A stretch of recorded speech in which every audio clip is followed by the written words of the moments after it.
These days, few people think of Jakarta as a seaside city. But for more than 500 years, that's exactly what it's been. It was known as Sunda Kelapa back in the 16th century. These days, that name only refers to this small old port on the city's northern fringe. This area is known as the Old City, and it was from here that Greater Jakarta marched south, east and west to become a city of 25 million people. And under the weight of all that, Indonesia's capital is quite literally sinking. And unless drastic action is taken, where I'm standing now will be under the sea within 20 years. And it's got nothing to do with climate change.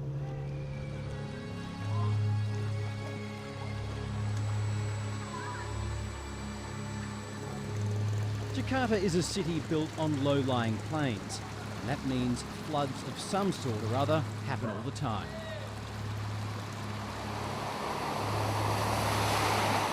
Even so, when the monsoon rains fell in February last year, Jakartans were not expecting the worst flood for 3 centuries.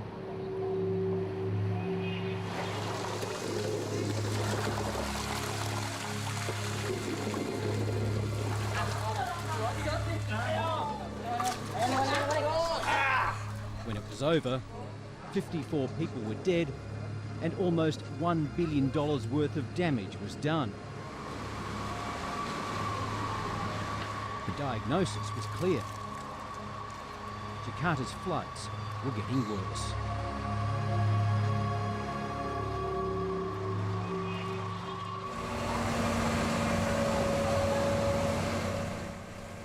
To find out why this is happening, you've got to dig around in the sludge of the city's filthy waterways.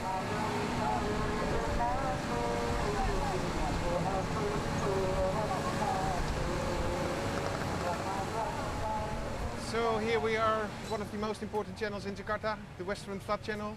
Janja Brinkman is a Dutch water engineer contracted to the World Bank, which is helping solve Jakarta's flood problems.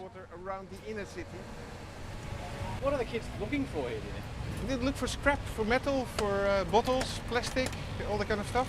And everybody has his own material that they're looking for, and they sell it. So nothing goes to waste?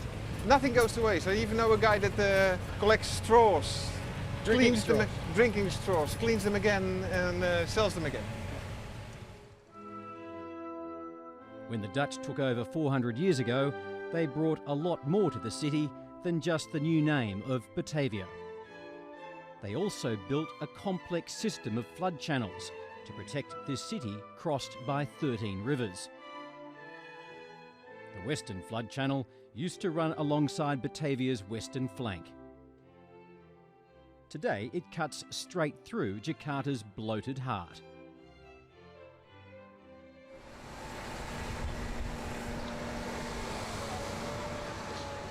Because the city's residents dump their garbage into them, the canals need constant maintenance. But for 25 years, there's only been haphazard dredging. And this is dredging we're seeing behind us? This is dredging, yeah, that's very important. The capacity of this channel reduced a lot. About 50 to 80% of the capacity is gone because of the sediments and the solid waste. So it's now, this channel is now operating at only about 20% capacity? That's true, and that translates to a flood 1 every 50 years to now 1 every 2 years, 1 every 5 years. Indonesia has turned to its former colonisers to help solve its water problems. Hardly surprising, given that 70% of Holland is below sea level. Dutch engineers built this massive floodgate 90 years ago. It was placed in 1919 after the first big flood was transported safely by this channel, the channel that starts from this gate so it's to the sea. It's not a new problem? It's not a new problem at all. And this channel, although it was built in 1920, still is very important to keep the inner city of Jakarta safe. Jakarta is surrounded by hills, but the chronic pollution means you don't see them from the city except on the clearest of days. In recent years, trees have made way for the rampant development of holiday villas. The hill's ability to absorb rainwater has been radically reduced. So now when it rains, swollen rivers are clogged with sediment and garbage. Flood channels are overwhelmed, floodgates are useless.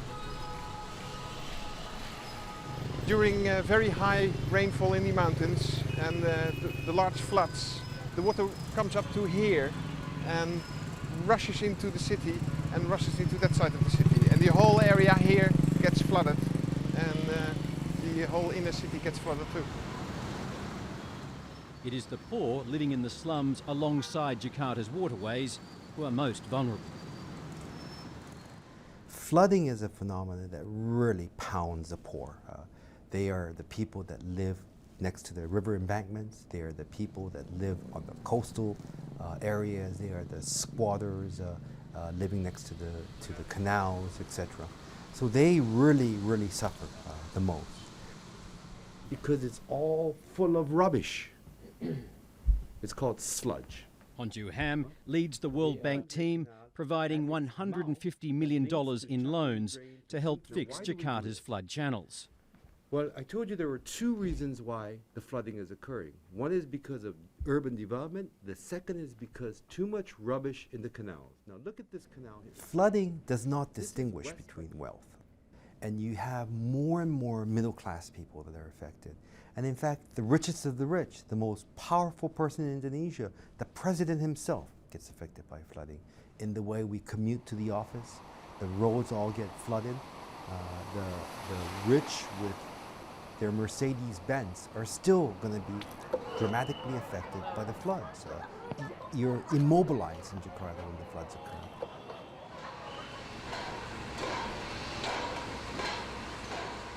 Wati Utami lives in a flood-prone area where she works nearby as a housemaid for expatriates. She's been pressured to sell up her house to make way for an upmarket development next door. When it rains a lot near your house, does it flood here too? It's all flood, yeah. And do you think it'll be worse once the building is finished? I'm not sure.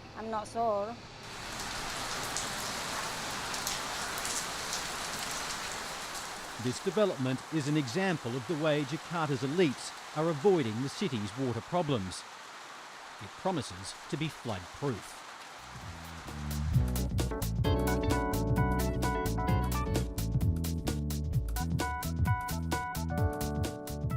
When it's finished, Kemang village will cater to every whim of its 10,000 residents. Yeah, this is the most exciting development at Jakarta now, probably becoming talk of the town. Taking me on a tour is marketing director Yopi Rusli. All the site is 12 hectare, and this is part of the 12 hectare, is 9.5 hectare, where the first development that we're gonna do.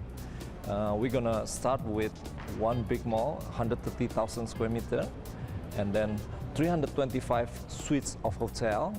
Lots of swimming pools. A lot of swimming pools, 2 clubs, and also we have a wedding chapel, we have school, and we will have hospital also. Everything. Everything you need is here. That's why we call it integrated development.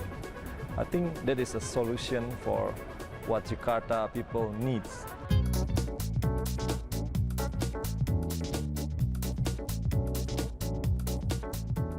"11 towers of luxury apartments, all sitting high and dry above the city's flooding woes."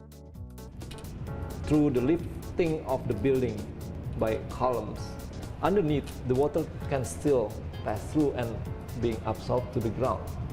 So the whole development will sit above the floods? Right.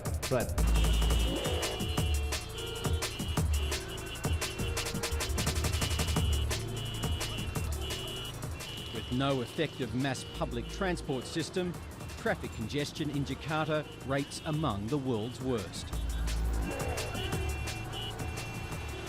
900 extra motorcycles and 260 new cars are added to the roads every day. Life in the city can be crazy. when the real world gets just too much. Jakarta's elites can always escape into expensive malls like this one, where every day's a perfect day.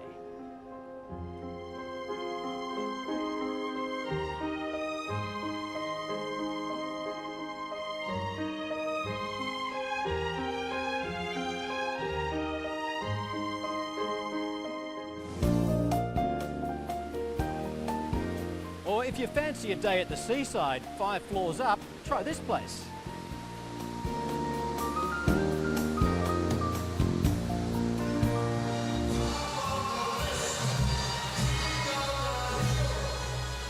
And in other malls, without even leaving Jakarta, you can travel the world.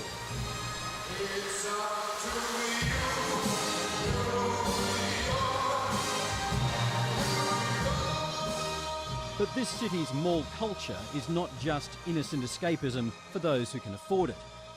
Every one of them makes the city heavier. And that's not a good thing, because Jakarta is sinking. The cause is groundwater extraction. Fewer than half of Jakarta's households have water on tap. The rest pump it up from underground. Industrial users, big malls and hotels dig wells hundreds of metres deep. Big buildings that use deep wells are big contributors to groundwater extraction.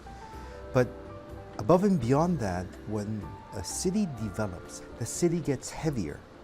And the combination of water being extracted and creating vacuums in the aquifer and the city getting heavier pushes the city downwards. The sinking phenomenon now causes Jakarta to flood on days when there's no rain at all. On a bright blue sky, on June 14, 2007, suddenly whole North Jakarta got flooded. We were going towards Bali 2007, the large climate conference. And this was a real big flood. And we could not believe that this was climate change. Actually, the cycle of the moon is far more important causing these floods in Jakarta than climate change.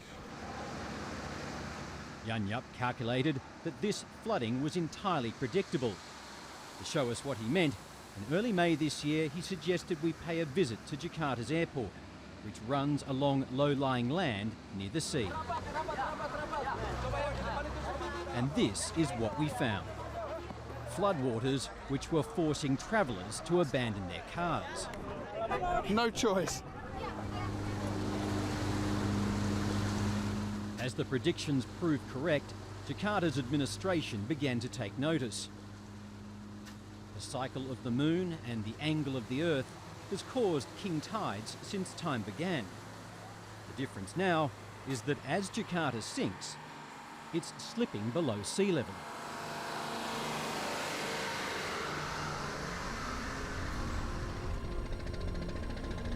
It was next predicted that Jakarta would flood again in early June. We headed to the city's northern shores and found that the message was getting through to the poor people who live here. High tide was due at 10 o'clock at night, and work was underway to bolster the sea wall with sandbags. As the water went up, news came through that a shift in weather patterns way out to sea meant that this night's rise would be 20 centimetres less than expected.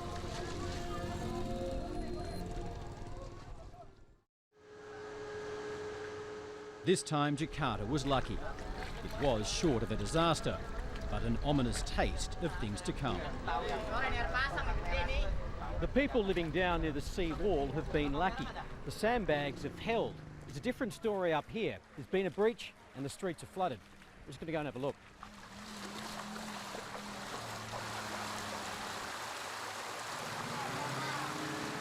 We find the sea is rushing in much more than the locals are used to.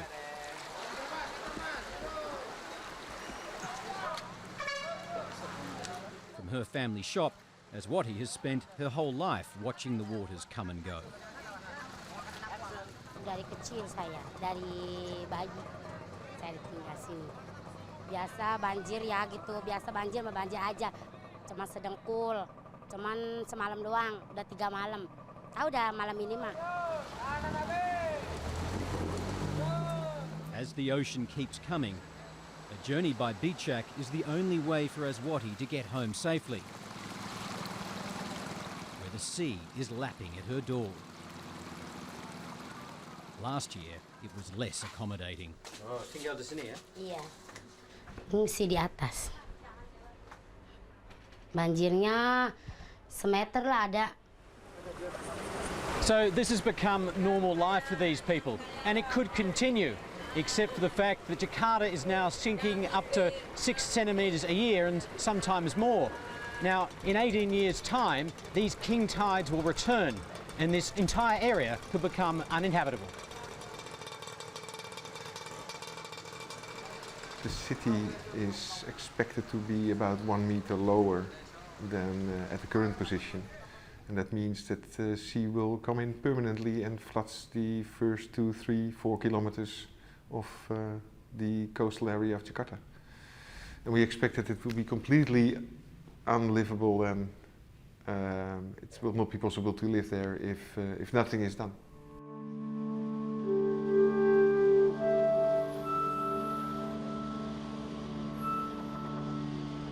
The choices are stark, and none of them are easy.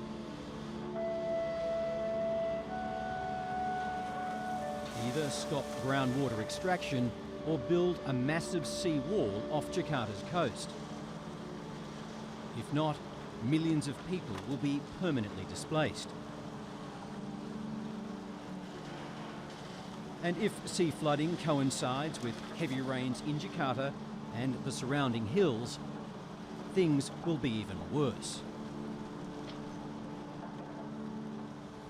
The perfect storm, if you will, the perfect combination of the most worst case scenario that Jakarta can endure.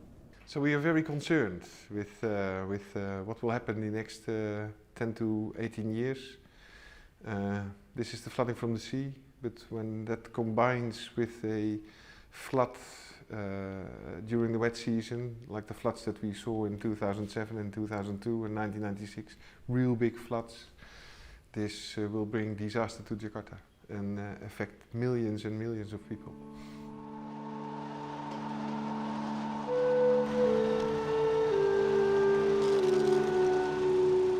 A lack of planning and maintenance has placed Indonesia's capital in this precarious position. Now it's up to the city's administration to quickly settle on solutions. Without action, almost a third of Jakarta will be lost to the sea within the next 20 years.